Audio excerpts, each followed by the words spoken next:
ich weiß nicht, wieso du lebst, weil du bist sehr dumm gefallen.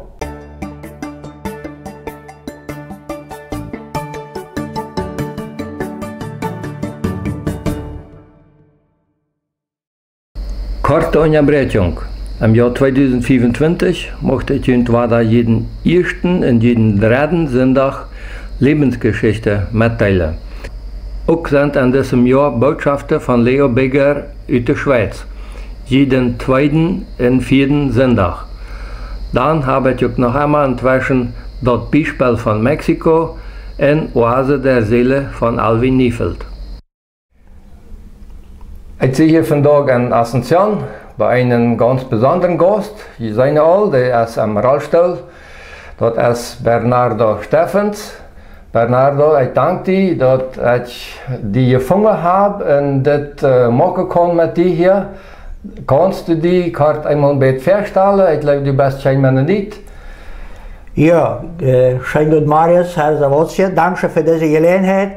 Und als bij de Anfrage kommen, dann sage ich, ja, wenn das für den lieben Gott ich kann ein Zeugnis sein, dann will ich das sehr jedem tun. Auch vertalen mit, was der liebe Gott in meinem Leben getan hat. Ja, ich bin Deutsch-Brasilianer. Wir haben viel Spaß gehabt mit das. Die Menschen folgen, wir können Brasilianer Plattdeutsch reden. Ja.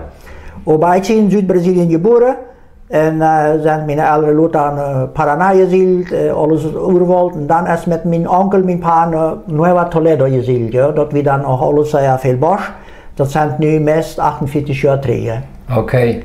Je moet vielleicht ein bisschen erklären, Nueva Toledo ist in Oost-Paraguay und ja. Wird alle an der brasilianische Grenze, ja? Ja. Wat mijn ouderen ontrijdt, dat we dat in Tres Palmas, we een ministerkolonie, dat we een goede vee, dat we geschaften, dat we dan een beetje ontrijden. Dat we dan mal beter door als in Santa Rita, ja, wegens de wee en dat alle, ja. En dat heeft dan mijn ouderen met mijn onkel, einen, doorheen getrokken, ja. So. Da wird dann aber auch ein kleines Stadtchen und du bist da aber dann zur Schule gegangen auch, oder? Ja, dort wie noch alle sehr Bosch, ja, sehr viel Bosch, aber weil man sagt, da wäre noch nicht viel Unsiedler. Wo wir ansiedeln, das sind 2 Kilometer vom Zentrum, da wird kein Wasch, dort wir noch, wo die Stammrüte holen, da mussten wir noch nicht fahren. Und dann sehe ich dort zur Schule gegangen. Die erste Feierjahr sehe ich dann in eine Nationalschule gegangen. Und dann kam dann wieder eine Gruppe von Tres Palmas, die dort dann Bibelschule in Toledo anfangen und da wir ein kleiner Kontakt. Und dann kam die Frage von verschiedenen Eltern, ob man dort nicht doch in eine deutsche Schule anfangen. Ja? Die sehen dann deutsche Schule, aber einmal Hans, die wussten nicht ganz genau, wo das funktioniert. Aber dann wieder ein Pastor, Jansen, der fragt dann die Gemeinde in Philadelphia an. Und dann kommt da ein Kontakt, da kommen dann 2 Männer von der Brüdergemeinde Philadelphia Zentrum. Und die dann Sitzungen anfangen mit den Eltern und seine wo Wort kann sein. Und dann an der 21 kommen dann die Lehrer von der Gemeinde dort sind, 2 Stück. Von Philadelphia? Von Philadelphia, irgendwie eine Familie Niefeld, mit seiner Schwester auch in Niefeld. Und die haben dann Schule angefangen und zum Beispiel werden sie dann auch Pastor und Gemeindearbeit. Ja. Und dann sehe ich dort die 5. und 6. Klasse in Toledo, hat mir dann so ein bisschen Deutsch studiert. Ich rede von Hunsrücker Deutsch, das ist nochmal ein bisschen anderes Dialekt. Okay. Und wir reden sehr viel Portugiesisch und wenn wir da in Paraguay sind, auch sehr viel Spanisch. Und naja. Aber da wird dann mal der Volksschule. Und als du wieder was gehen, dann musst du in Philadelphia. Ja, dort wird dann so, der Lehrer fragt dann, will ich nicht wieder Lehre gehen? Naja, dann sehe ich, naja, wo, meine Eltern werden sehr arm, wir hatten nicht viel Geld.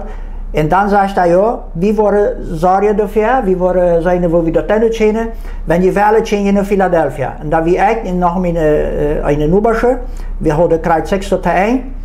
Und dann sehe ich wollte in Philadelphia gehen. Ich hatte dann 14 bis 15 Jahre, aber ich kann nicht ein Mensch in Philadelphia, bloß die Familien von dem Lehrer, die werden dann teruggetrokken in de Ferien.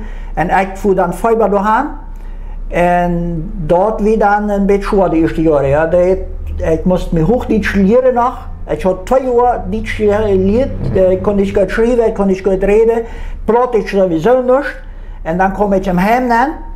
En ik glaube, den eerste dag als ik in de Zentralschule würde ich am liebsten ein Hütchen vor sein. Aber Gut, da hast du die dann, wie viele Jahre bist du dann gewesen? Dan zit ik door 6 jaar Zentralschule gewonnen. Ah, 6 Jahre? Ja, wow. ja. Ik heb Bachillerato Commercial afgesloten door. En habe dann dort verschiedene Familien kennengelernt. De gemeente heeft dan een Freundeskreis hadden door. Die werden dann voor ons Brasilianer, da komen nachher noch mal in dem 2. Jahr kommen eine größere Gruppe noch toe, von Toledo auch. En dan weer mal, weet niet, het 2. oder 3. Jahr, wie wir all 7, nachher wie wir bad 9 Schüler von Toledo. Okay, ja. Okay. Noch einmal terug dann Toledo und zu deiner Familie. Bist du thuis aan het christelijke Allerhuis abgewassen? Ja, wel mal zeggen, ik würde mal so sagen, dort wird meine Eltern schande. Sie sind sehr streng katholisch gewesen, weil man sagen, sehr fanatisch. Also für meine Eltern gab es keine andere Religion, dort wie katholisch, dort wie der erste und man jetzt nicht unterschwur. En zo kommst du naar Philadelphia met die Einstelling? Met die Einstelling. En nou ja, dan in deze 6 jaar, dort gab es dann Evangelisation. En dan ben ik nog in Zentralschule. En dat we dan zo een beetje vrijwillig man op een hand gaan. Ja, dan durf je van hem doorheen gaan. En dan kon ik me denken, de evangelist zegt, je kan alles doen wat je wil. Je kan goed zijn, je kan jeden dag naar de kerk gaan, je kan alles doen wat. Maar wenn je niet Jezus hebben im Hart, dan zijn je verloren. En dat wil ik nog niet kaperen, ja. Ik wil een Gouda, ik wil jeden zondag naar de kerk, dat ik keine vraag, mijn ouderen, die zeer streng, maar man zeggen, zeer pünktlich, ja, met allem. En, maar dit krijgt, wenn we, du kommst bloß im Himmel, daar is Jezus. Dat wil je dan, wie werden je gewand, wie moesten Maria aanbeden, en de Santos, en processionen, en dit en dat, alles steunen.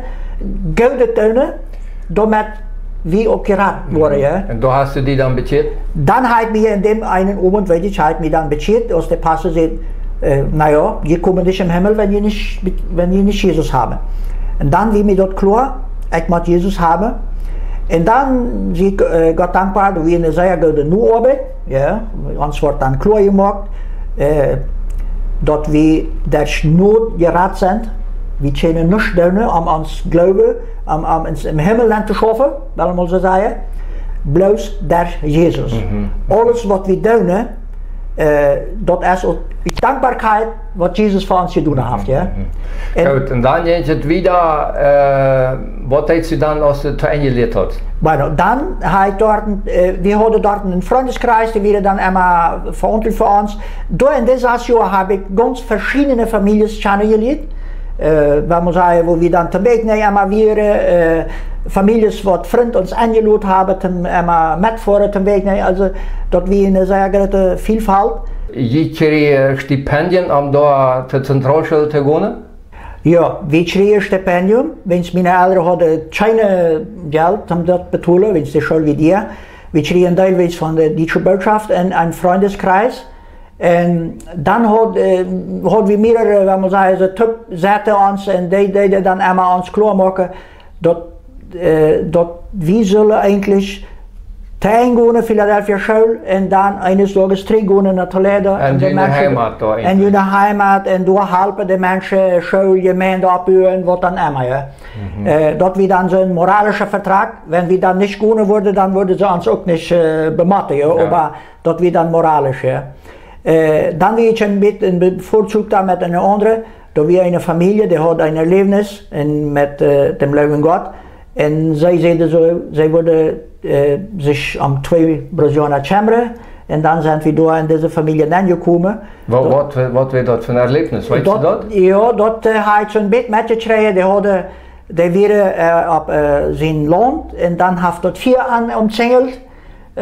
Wo weet je kon ze niet meer, aber einmal haben sie wieder ram mit dem Auto, mit 4 und dann haben sie dem Leute gesagt, ja, der Leute, wenn du uns hier rüberhalbst, dann wollen wir uns 2 Brasilianer übernehmen und die wollen wir dann noch erstatten und wollen für den mithelfen. Ja. Wow, du bist dann einer davon. Und einer von denen wie ich und dann wieder noch ein 100 Mädchen. Sie sind dann teruggegaan naar Toledo, was dat de Einweg? Die, als ik mijn eerste klas had, dat werd dan 88, 89, ik dan Toledo gegaan, had door gearbeitet. Dan intussen nog mal dort habe ich wir kennen uns von Toledo all mit meiner Frau, weil man sagt, dann kennen wir uns bloß in der Schule all. Aber dann in der Zentralschule habe ich angefangen zu spazieren, ja, weil man sagt, dann sei es 4. Klasse Zentralschule gegangen, dann ist im Krankenhaus gegangen, hat Krankenschwester gelehrt. In Philadelphia? In Philadelphia. Kannst du sagen, was der heißt? Vera, ja, Vera Fries, das ist auch eine Deutsch-Brasilianerin, okay. Auch von Toledo. Und hat dann Krankenhaus 3 Jahre gewonnen, dann nochmal 1 Jahr dazu. Und dann an der 92 haben wir uns dann befreit. Und dann kam die Frage, ob wir nicht ein christlicher Dienst dienen. En een ook Brasilianer Kolonie, das Spiel, wo wir wohnen, mit über 30 Kilometer auf, da wir ein Krankenhaus und da fehlt die Krankenschwester. Ja? Und wenn wir 40 Jahre praktisch drin, dass wir alle sehr, wir hatten nicht Wege, wir hatten nicht Strom, da wir nichts. Und dann braucht man sehr viel sind. Ja? Und dann gingen wir durch Arbeiten. Ja? Ja, deine Frau als Krankenschwester, ja. Ich lehre Krankenschwester. Und ich bin dann in eine Schule gekommen und da habe ich auch das erste große Erlebnis mit Gott gehabt. Wir sollen vielleicht all Gehalt kriegen, wenn es wir nicht viel, aber dass wir bald leben können. Ja. Dann kam mein Gehalt nicht vom Ministerium, da wir was falsch gewonnen, dann kam das erst 1. Mai und sie auch. Und dann hat wir, dass wir vielleicht irgendwie da haben, März, April, dann wir uns Geld haben.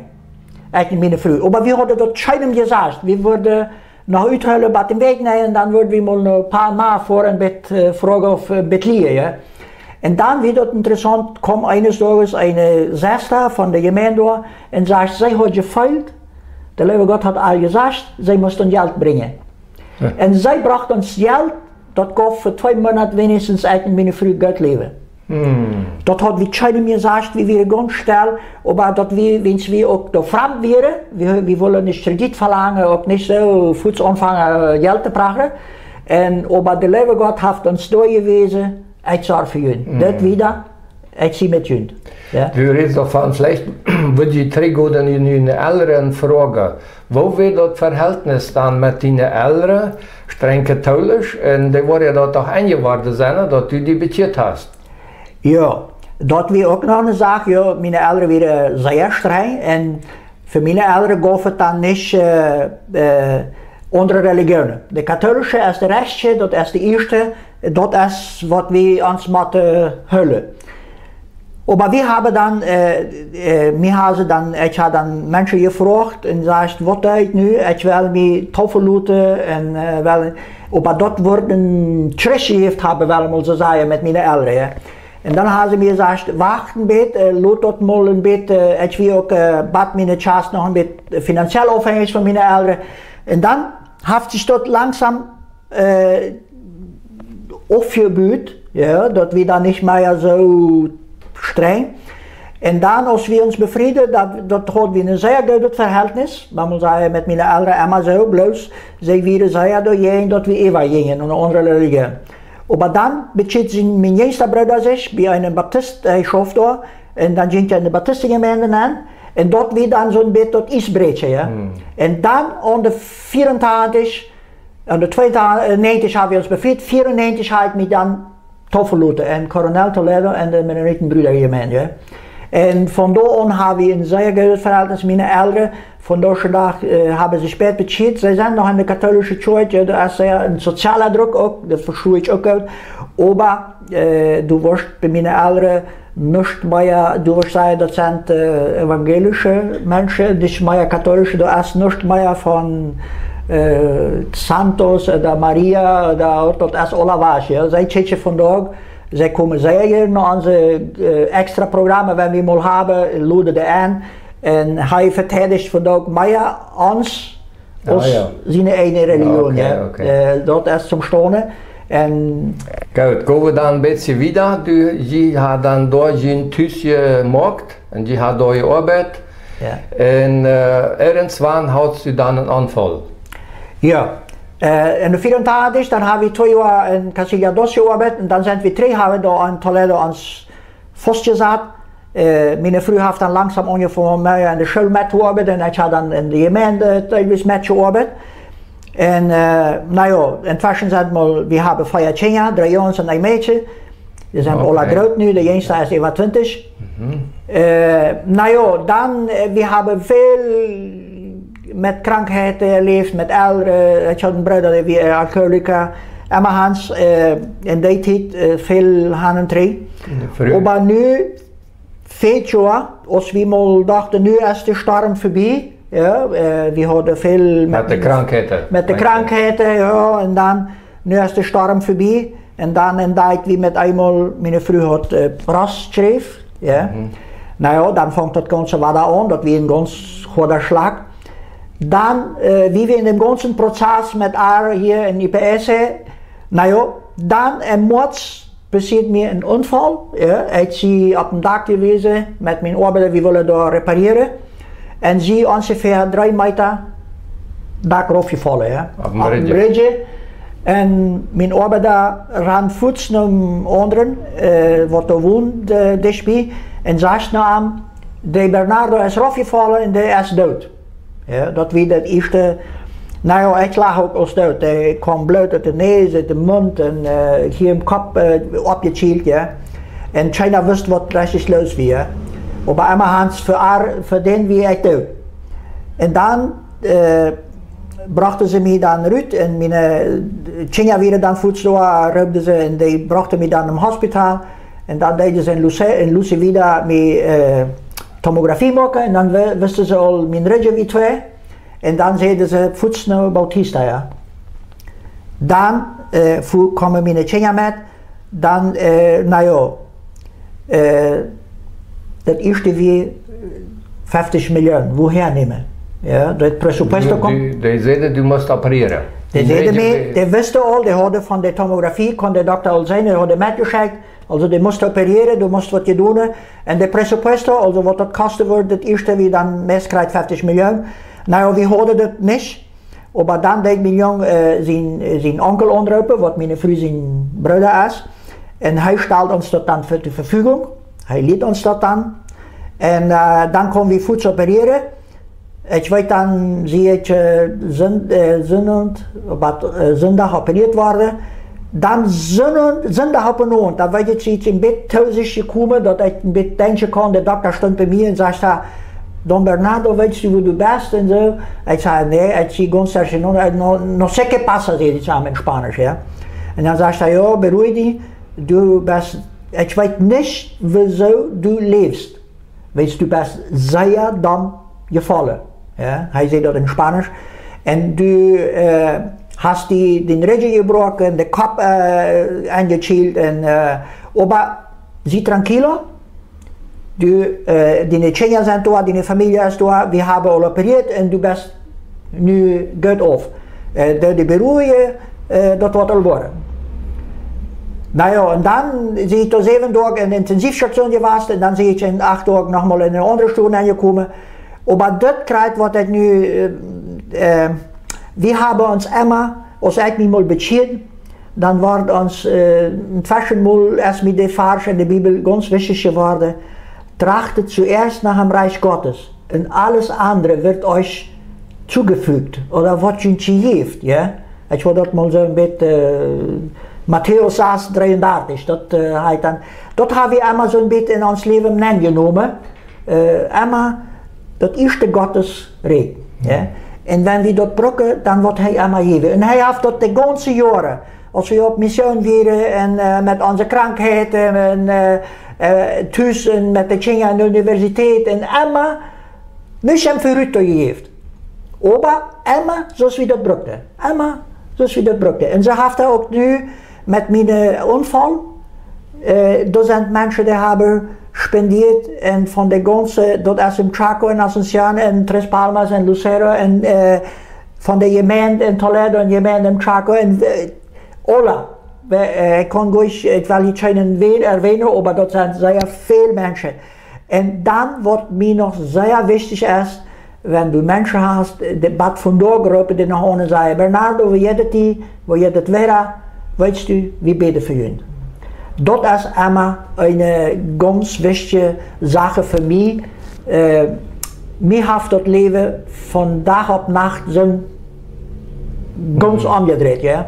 Ich wie ein Mensch, der von Tiedesbad op en hoed immer, das muss dran, ja? Das muss gut, ja? Das nicht satt, ja? Ich hatte nicht Sattfleisch. Aber nu met einmal, sagt der Doktor auch zu mir, Bernardo, 2 jaar, du geeft alles aufgeven. En dat is voor ons mensen schwer. Dat weet ik, dat heb ik erleefd en ik kan zeggen, ik heb dat nu in 1 jaar, dat is een proces daar, ik moet mijn arbeidstijd opgeven, ik moet alles wat ik jeden gedaan heb, alles teruglaten. Ja. Also dat is nu 1 jaar terug ongeveer, heeft dat opereren wat geholpen? Ja, ik zie zeer vrouw. De dokter heeft mij operiert im Regen en dan zijn er Isa ingezet worden, dat is dan schmacktypisch geworden en mijn Charpa heeft dat zeer goed accepteerd, dat is zeer geen typje heel, dat heeft mij ook niet, ik had niet weer schmerzen, ja. En dan heb ik ook, ze nog uitgevangen, ik had de ribben ook gebroken, ja, dat we ook dat moest ook operiert. Wow. En dan de kop, wie dat zeer hard optwielt, wie de kop ook aangeplotst, ja, en dat hij een beetje naar binnen bloedde, dat hebben ze dan voets uitgevangen, dat hebben ze dan met medicijn kunnen huilen, dat dat dan niet opgemaakt, ja. En ik zie God zeer dankbaar. Ik had geen gehirnschade gehad, wenn man sagt, ik heb mijn die ganz gesund geblieben, weil man sagt, mit meinem Gehirn alles. Ich habe einzige Konsequenzen, so die Ruhigkeit verloren, ja. Mein Geschmack ist auch nicht in Ordnung. Das ist dann nicht bloß von Covid? Nee, das ist bloß nur dem, das hat sehr gut abgezogen. Okay. Aber den ersten Teil, das hat noch nicht? Ja, dann habe ich hier, ja, mein erster Teil ist dann, wenn es dort hat, meine Regelsäule, die einmal die Seite nehmen, und hat die Nerven vertratscht. Zegt de dokter, en dat heeft met te doen dat mijn been dan nu zich geleemd. Ja. Dat is dan nu even een jaar, we doen nu een jaar fysiotherapie, zijn we nu in Asunción, daarin zijn we hier, dat we ook een schrijd wat ons een beetje kost, ja. We moesten alles thuislaten en hier gaan komen. Maar Gott sei Dank habe ich einen Freund hier, die haben uns hier Stuhl zur Verfügung gestellt, der Physiotherapeut. Dat is ook een Gottesführung, dat is ook een Christ. We kunnen te beden, we kunnen over Gottes Sachen ook reden. Dat is zeer schön, we vrij ons zeer. En nu, ik wil maar zeggen, in 1 jaar, ik voel al zeer veel kleine, wat man zeggen, verschritt. Ja. Ik voel me al veel beter. Ik kan nu ruhig zitten, ik kan me boven bewegen. Ik kan me alleen al, heb ik geleerd met mijn, kan ik alleen op een bad al alleen me bewegen en zo. Ik zie allemaal nog afhängig van mijn vrouw, als allemaal dan bij mij. Zum douchen en zo'n zaken moet ik dan einen hebben. En doorweens is het dan allemaal bij mij. Okay. Maar sonst, dat gaat langzaam. Maar ik zeg allemaal, wie ik moet doen, wat om mij ligt. En de lieve God, wat zien, mijn gebed is allemaal. En vele mensen wat mij onderroepen en zeggen, Bernardo, wie bidden voor die? Ik zei, oké, dankzij. En mijn gebed is, de lieve God, laat mij weens gaan, dat ik me alleen kan helpen, wenigstens. Douchen en eten en me alleen bewegen. En dat is op zien willen. Ja. Ik krijg een beetje vraag ook nog. Hoe is u dan met aan? Du hast veel en die mensen met je helpen, die een vrouw heeft en die school dan met je helpen en zo, eindelijk als missionaire. En wenn God einem de missionaire Schlag op Schlag eine Krankheit geeft, nu te laatst nog geleemd, Wo gehst du damit an? Ja, weißt du, ich habe mir mal für ein paar Jahre dort erst mit mal so einen Klick gemacht. Wer hat mehr getan zu Paulus in der Zeit? Ja, hij was een grote missionair en zeer arbeiter voor de gemeente. Ja. En wat hij had, de Bijbel zegt, hij had een krankheid wat man leeft, ja, of hij had of wat. En hij had dem lieve God gebed, dat we dat toch wasnemen. Ja. En de lieve God, wat zei dat? Mijn genade, als die richtig toe. Ja. En wer zie ik? Bernardo, wat de lieve God zegt, du, lieve God, ik heb zoveel voor die gedaan. En ik heb zoveel gechampt en zoveel erleefd en du hast me zoveel gewezen. En nu maakt u me, waarom hast u me dat teuer? Ik heb geleerd, en dat heb ik met mijn familie, met mijn vrienden, we hebben veel schwierige situaties erleefd. Ja? Mijn vriend, wanneer hij vandaag zei, is, van dan aan als we ons bevriende bad vandaag 6 maal operiert worden. Uge en Gallenstein en Brastschrift en we zijn nu wat in het proces op gaan met een schrift daar te arbeiden. Ja. En we hadden 4 jaar, een zeer zware jaar. Mij passiert dat en mots en ze tamperstof mijn schwerpaar. Die weer met Ella ja, en had hartslag en dan nog helemaal water en dan ging dat erop. Dat geht niet 50 dagen daarna. Dan starb mein Schwager und schrieb. Oh. Hij had einmal geklaagd, hij had gezegd, weet je, wie zitten aan, go doch mal zum dokter und je ziet dat kan niet zijn. En dan als hij mal werkelijk niet meer uithoudt, ging je, en dan had hij een grote tumor, hing je op de long. En dat weer dan van dem ganz schlimmen en dan weer dat in, dat weer niet in een maand weer was. 50 dagen, dat weer alles in einem jaar. Wat ik mensen wel zeggen, we moeten ons leren niet victimiseren. Waarom niet en waarom? Wel het koude zijn. De lieve God heeft een proposito, ik weet niet hoe man dat in Duits wil zeggen, maar der heeft wat met die vier. Ja? En ik weet dat mijn pa heeft niemals gezegd treurig, maar als mij dat passiert, en dan weer ook heel zeer krank, en dan heeft mijn pa het eerste mal gezegd troenen. Ah ja. Ja, hij wie hij reed, wens met aan wie met eenmaal op de fout was, ja, wie weer allemaal door, wanneer hij wat brokt, dan wie weer door, een krankenschwester, en nu met eenmaal heeft hij zijn jong verloren, wat allemaal door bij aan, wat hij brokt, dan wie hij allemaal door, ja. Maar nu zijn de Tjinja door, ja, dat heeft allemaal de batterie heeft. Bernardo, dat is een zeer goed Schlusswort eigentlich, wat du aan de mensen gezegd hebt, wo du met deze schwierige situatie omgehst. Ja. Wist du al verder predigen?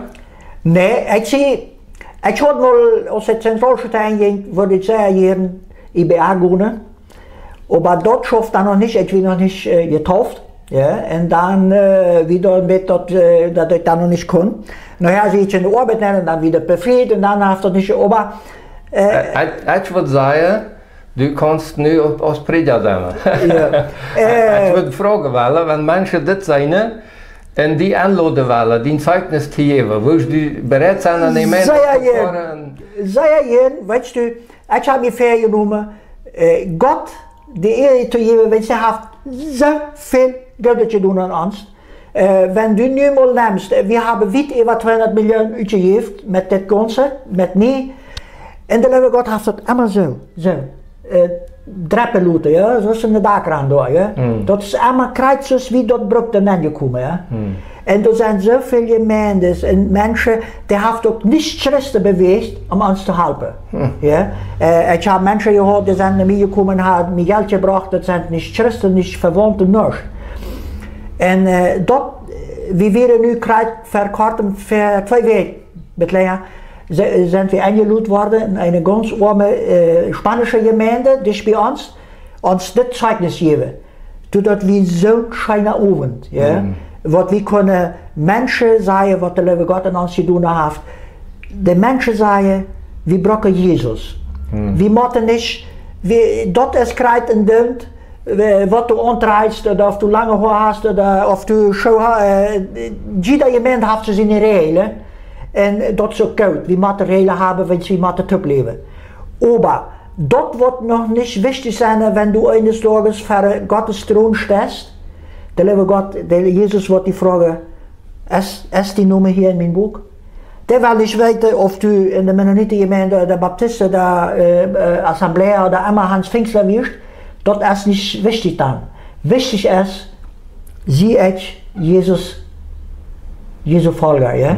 Und dort ist Johannes 14 saß. Als sie der Wasch, die Wahrheit und das Leben. China kommt nun vor da. China, wenn nicht der Chemie. Ja? Johannes 14 saß. Dat is mir so wichtig geworden. Ich kann viel Geld in die Gemeinde geben. Ich kann jeden Sonntag daheim gehen. Ich kann weit was alles tun.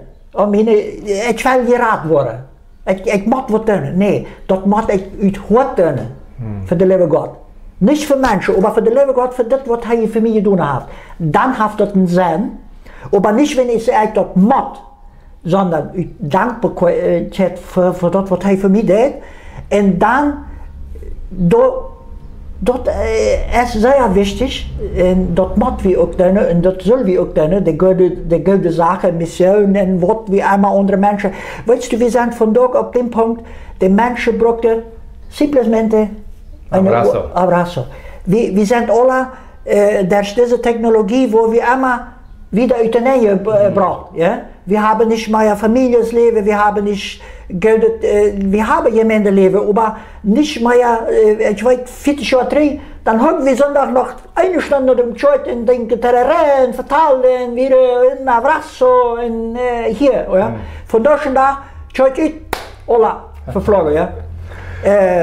Ich glaube, wir sollen ein bisschen mehr terugkomen. Probleme sind immer, ich will die Menschen mitmachen. Wir haben sehr viele Probleme gemacht. Gehört, aber der liebe Gott ist da. Will das mit uns wieder gehen wird? Das können wir von nicht sagen. Vielleicht kann ich in ein Jahr gehen, damit meine Frau kann es gut werden oder kann es schlecht werden. Aber das uns anhocken und sagen, das schafft nicht und das schwör und das hält uns nicht. Wir müssen das Positive sein und Pferde waschen. Ja, gut. Dankeschön, Bernardo. Ja, sehr gerne getan. Du redest ohne ein. Ja, ich wollte auch lange reden. Ja. Aber du hast sehr viel gesagt. Okay, war das nicht das Letzte, wegen der Schluss endlich. Und ich will die und deine Frau und Familie viel Mut wünschen, wieder zu machen. Und ich würde sagen, du kannst die irgendwo einladen zu den Zeugnis geben. Ich weiß nicht, wo das erst mit Autofahren, mit irgendwo, mit dem Taco kommen oder. Ja, wir haben dort laatst uitgefahren, hier in 81, Kenneth und Caroline, die nahmen uns laatst mal een week met dem Chaco, dat willen we dan mal verzetten, we waren niemals so weit gefahren. Ja. Und das schafft sehr gut. Wenn wir dort wo haben, was wir können mit diesem Rausstellen nennen, dann sind wir, sie auch nicht kompliziert, ich leih mir auf dem Sofa einen Schluck, oder wenn das hier mal sein, dann ich auch schlucken, das ist kein Problem. Und ich tue das sehr gerne, wenn ich kann, Menschen vertalen, dass Gott die ihr ist. Wir haben sehr viel in diesen Jahren erlebt. Und wir würden hier vielleicht eine Stunde reden davon, schänen, ich kann die viel vertalen, aber das liegt in der Zeit. Dort soll das Programm sein, dass das Gott die Ehre ist. Ich danke Ihnen, Jünd, für diese Zeit, dass Sie teilhast haben, vielleicht ein bisschen länger dieses Mal, aber sehen wir uns weiter bis zum nächsten Mal. Ja, sehr gerne und danke für diese Gelegenheit. Entschuldigung, wenn mein Plattdeutsch nicht so gut ist, aber dort wir dann noch, wir haben das nicht jeden Tag, aber versichert das der Hölle, ja. Bueno, gracias. Gracias igualmente, ja.